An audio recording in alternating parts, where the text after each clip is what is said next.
Let's restore an 81-year-old mirror.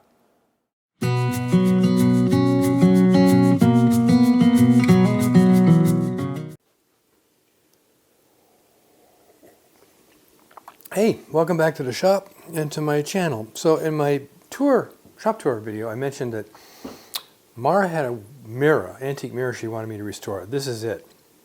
It's immensely heavy. This glass is 1/4 inch thick as far as I can discern. But it's the frame that's really coming apart. I'll get the camera in for closer detail in a minute, but the miter joints are all opened up. The crown is wiggly and wobbly a little bit. And the back, there's something weird going on in the back. The backing plywood plate, and I'll show you that in a second, but let's do some detail looks here first. The miter joints all kind of look like this. The lower ones are the worst, and you can see that it's completely come apart, and it's only being held on by the backing plate behind it, which is, I think, a piece of 1/4 inch plywood. And all four of the miter joints kind of look like this.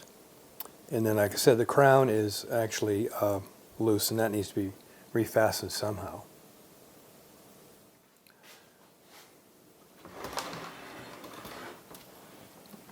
Turn it over so you can get a look at the back.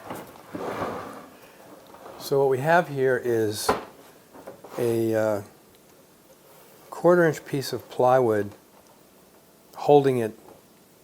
It's basically what's holding it together now, and it's got a lot of oxidation age on it, so it's pretty old.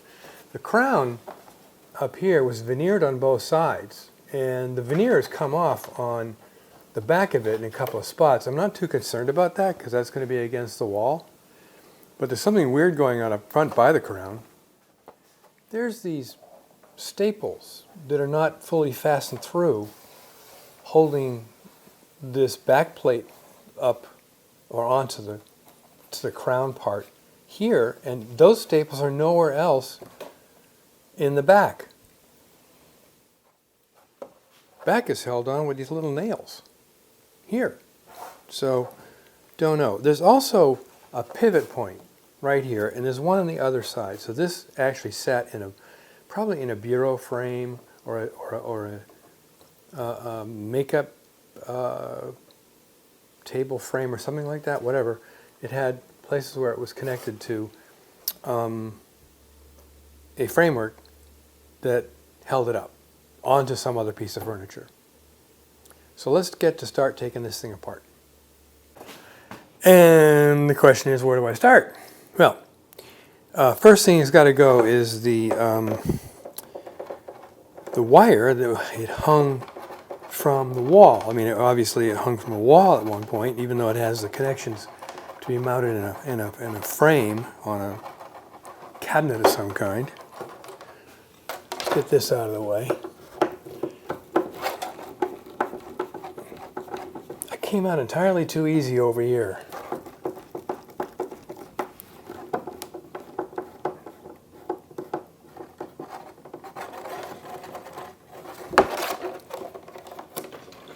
That over there. Now, first things first, I really want to get these bizarro staples out of the crown end. And I'll be using the handy dandy small channel lock pliers to pull these out. Wow. These looks like they were driven by hand and just squished by the hammer. I want you to notice when I start taking it apart around the nails that something we saw in wooden boats is called iron rot. Is ferroalloy, steel, iron, or whatever fasteners through wood, and as the fastener corrodes or rusts or whatever, the wood turns black and it starts to rot away.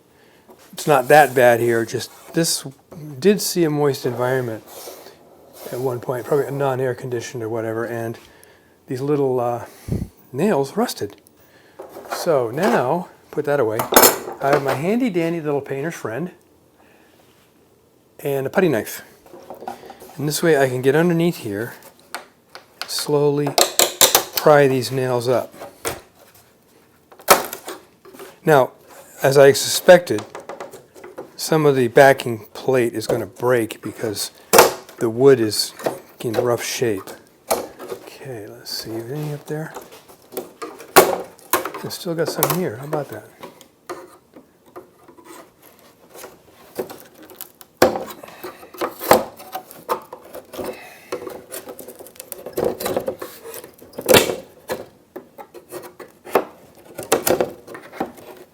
Well, the wood's holding up. The plywood's holding up fairly well.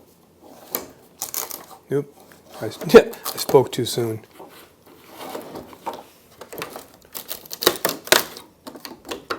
Wow. Looks like it was... Alrighty. That's it. And there is the mirror. The back of the mirror. What a mess. Oh, look at that. That's just... Okay, that's apart. That part's off. But I need to pull these cleats out to get the mirror off. I will do new fastening techniques when I put this thing back together. Oops.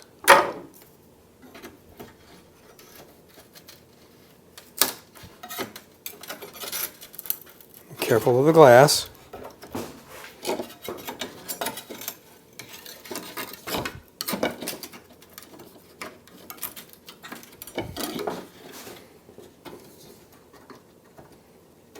This is taking entirely too long. There we go. And I think I can just lift it out now. Oh, there's a label. Logan Porter Mirror Company, 1942. This is stamped 1942. So that gives us an age of this whole mirror assembly thingy. And why it's... Oops, what's catching it? Why it's a 1/4 inch thick mirror.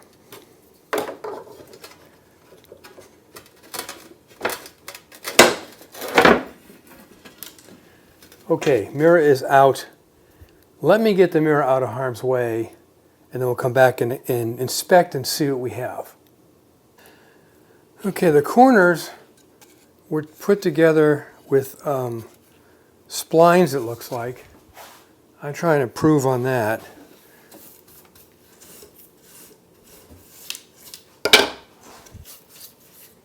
There are some horrible glue joints here that have to be reestablished.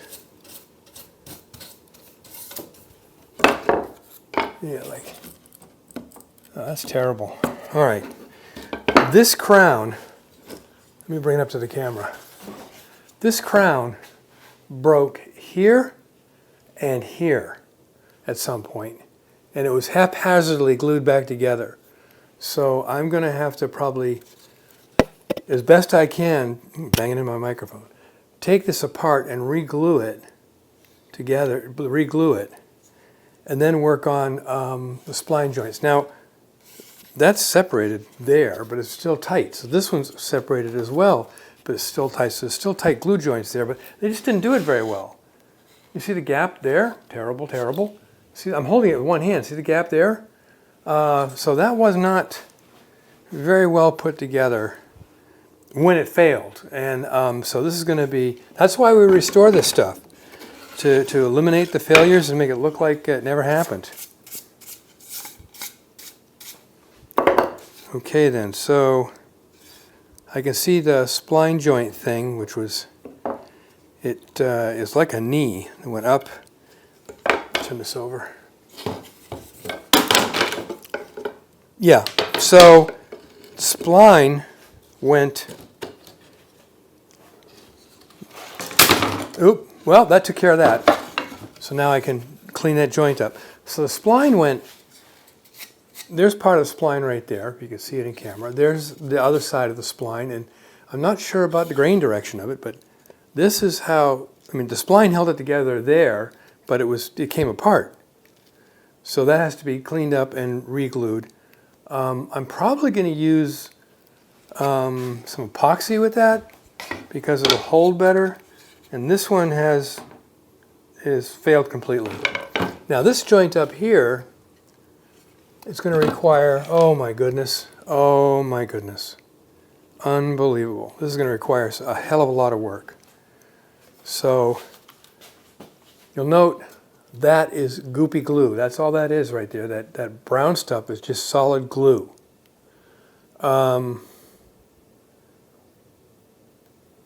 It's also here, got underneath the mirror. And this joint here is not aligned very well, but it's holding. But I really want to fix that. So I'm going to have to take this apart as well. Now, where do we go next? Well, let's put this parts up and see about taking that apart. You know what? I got to pull the nails out of this because I'm not going to use those anymore, obviously.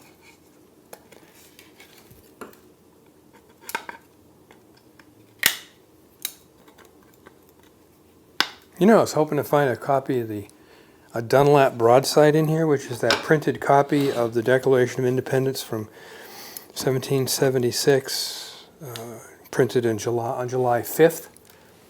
They're worth a whole lot of money. 200 or some odd were printed, and only, I think, 20 are known to exist. If you ever heard the story about the couple in Pennsylvania, I think it was Pennsylvania, that were looking for a frame at a flea market, and they bought a picture just for the frame. When we pulled the frame apart, inside was a Dunlop broadside. Dunlop broadside. Google that, Dunlop broadside.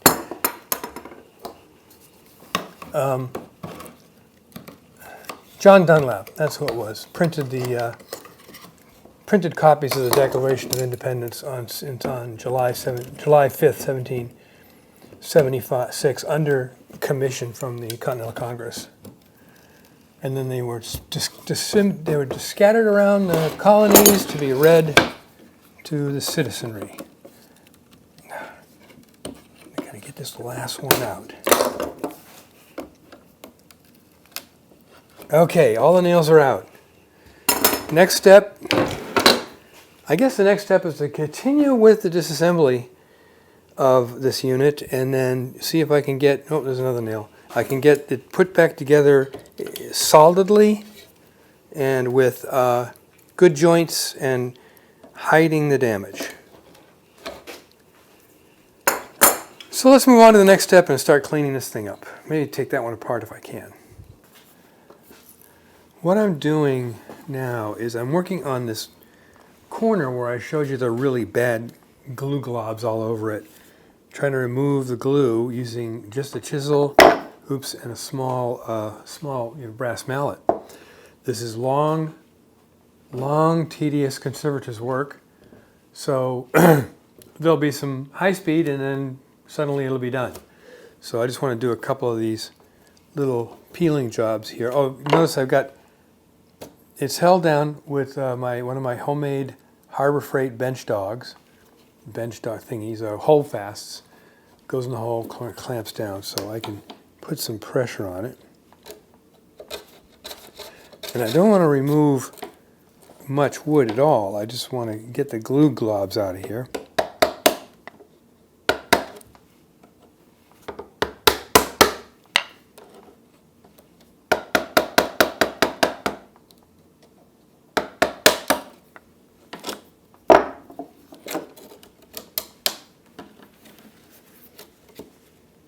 Keep the soft, bloody, meaty bits away from the sharp, pointy, metal, cutty bits.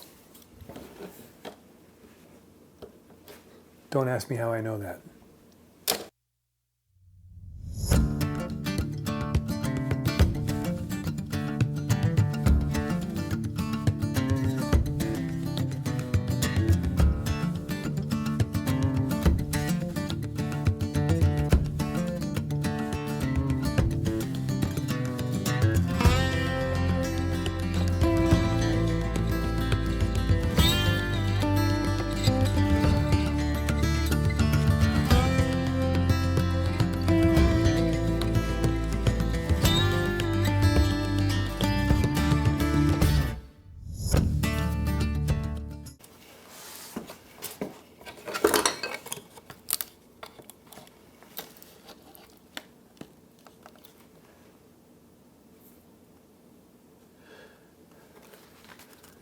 Okay, I've got this joint cleared now to the point where I can get All right, let's see if I can get it up on the camera for you. I can get a nice, clean miter joint there. There's a piece of wood missing up here. I don't know if I'll replace it or not. Oops, there we go. So I can get it's no gap. I've got it so I got no gap now. Like I said, there's a piece missing up here, but I'm probably going to leave that. So now I have, that joint is ready. You get the idea of, I know it was high speed, time lapse, but you get the idea of how involved this can be when you're just trying to fix something that's old. I really do enjoy this, but it can also be frustrating at times.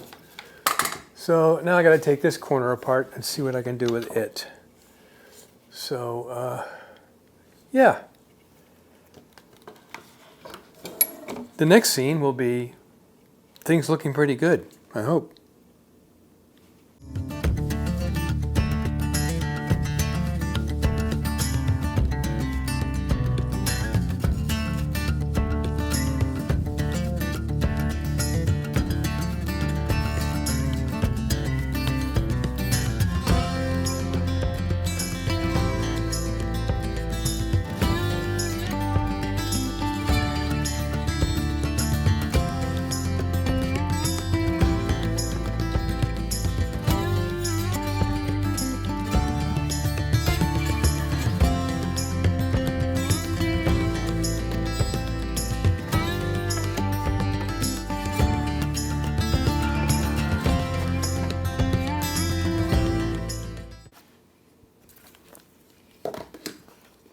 Like the other side over here, I'm trying to get this piece, which is the back part, where the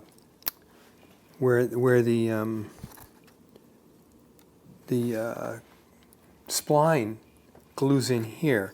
I need to get that to sit back where it was when this was just one piece of wood. And that's hard because there's glue, gobs of glue and crap like that. And once I get to that point where I got it like that, then I can make a new spline. Here's the old spline that came out of there. It's broken, but the only, I don't know, it's kind of bizarre the way they made the splines. But anyhow, that's where I'm at right now in this. These are, in fact, the finicky bits. This is trial and error for hours. I'm getting close, but I got some more bumps and glue spots I've got to get rid of. So I'll keep plugging at it and I'll get back to you when it's ready to go together. So where am I now? I've gotten this piece cleaned enough to it'll fit right where it needs to go, and I can put that in with epoxy. I've cleaned up this joint here. The spline fits back in place, and the spline will fit here, and now that joint is going to be relatively tight. When I say relatively tight, I mean there's a little bit of wear gap. Get that back where it belongs. A little bit of gap, but the point is that I now have a joint I can reconstruct here for this up. So this one can be reconstructed now, the one over here, and this one can now be reconstructed. So I now need to move on to the bottom rail. By the way, a piece of veneer came off the front right here, so I've got to stick that piece of veneer back on. Yeah, this is definitely machine made in 1942. Okay, so onward and upward. I'll continue on with this, getting it cleaned up, and then we'll start fastening the frame back together piece by piece. We'll be using epoxy and wood filler because it really, really will hold it very well and forever. And then we'll put the mirror back in and hang it on the wall. While I was putting this video together, I realized that it's going to be a lot longer than I expected because it's a restoration. So I'm going to end this segment here. This will probably be a 2 or 3 episode video considering the details and the work that goes into something like this. So we'll end this video here, and until next time, make great things out of wood.